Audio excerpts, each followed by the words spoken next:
Hi, hello mga bebe ko, and for today's vlog, we're going to strip! Sobrang OA.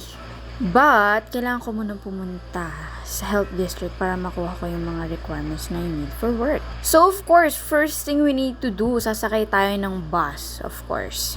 Hindi natin kayang lakarin ng mga bagay-bagay. And of course, after natin pumunta doon, dito na agad tayo.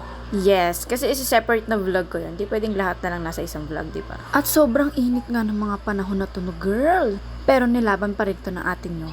Dahil minsan na lang kasi akong makaalis mag-isa. So here we go. Tinodo na natin ang paglalakad at paggagala talaga naman. And syempre, habang nandito naman na tayo, pupunta tayo sa mga sikat na store na nandito na sa Vegas Strip. First thing na pupuntahan natin is the M&M store. Actually, ito yung gustong puntahan ng kapatid ko, which is si Ace, kasi puro chocolate dito, guys. Yun ang akala ko. Pero pagpasok ko, ito agad ang bumungad sa akin. Syempre mga baby ko, hindi mawawala yung mga souvenir na yan. Of course, hindi lang damit yung mga nandyan. Meron din mga cup, keychains, maraming iba, ball pens, like that. And ito yung mga bagay na pwede mong makita pag nandito ka sa M&M store. And of course, up next, ang favorite ko sa lahat, the Coca-Cola! Naku naman talaga, kung ganito lang kalaki yung Coke sa buong mundo, tapos nabibili mo yan, girl, UTI na yan. And here we go, papasok na tayo sa Coca-Cola store.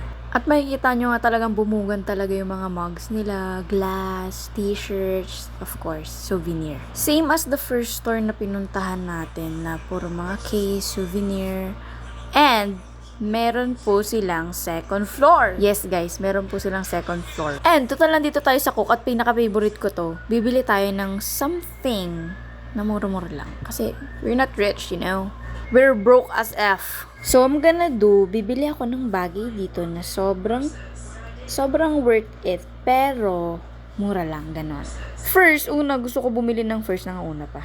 Basta gusto ko bumili ng cup kasi sabi ko ang init, tas lagi ko nakakalimutan yung cup. Baka maalala ko na siya pag bago. Hindi. Yan na sana yung bibilin ko, pero nakita ko, ang mahal niya.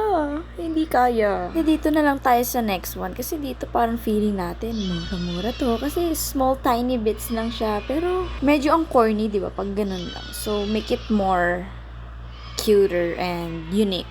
Like that. Ako nakakapag-decide. Gusto kong pumunta sa second floor kasi hindi ko pa napuntahan yung second floor dun sa M&M. So, dito na lang sa Coke. Malay natin may something else dito, diba? So, nung may nahanap na ako, pagdating ko sa counter, bigla akong nakita tong mini Coca-Cola barrel na salt and pepper. Pati tong maliit na baso, like, sobrang cute. So, ending, dito lang din pala ako sa baba nakahanap ng mga gusto kong bilhin. Sobrang cute, diba?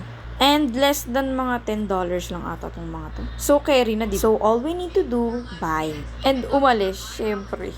And of course, up next, pupunta naman tayo sa isang malaking guitar. So, hindi na nga ako pumasok dyan kasi nga, napapagod na yung pa ako. Gusto ko naman kumain and mag-relax.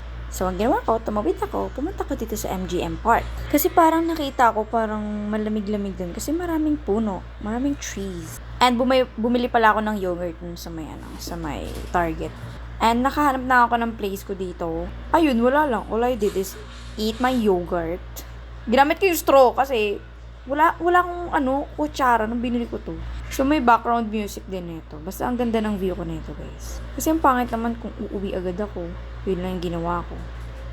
Nag-explore na ako. And of course, bago ko umuwi, nag-post ako dito para syempre may pang-post ako sa IG. And that's it, mga bebe ko. Bye! Thank you so much!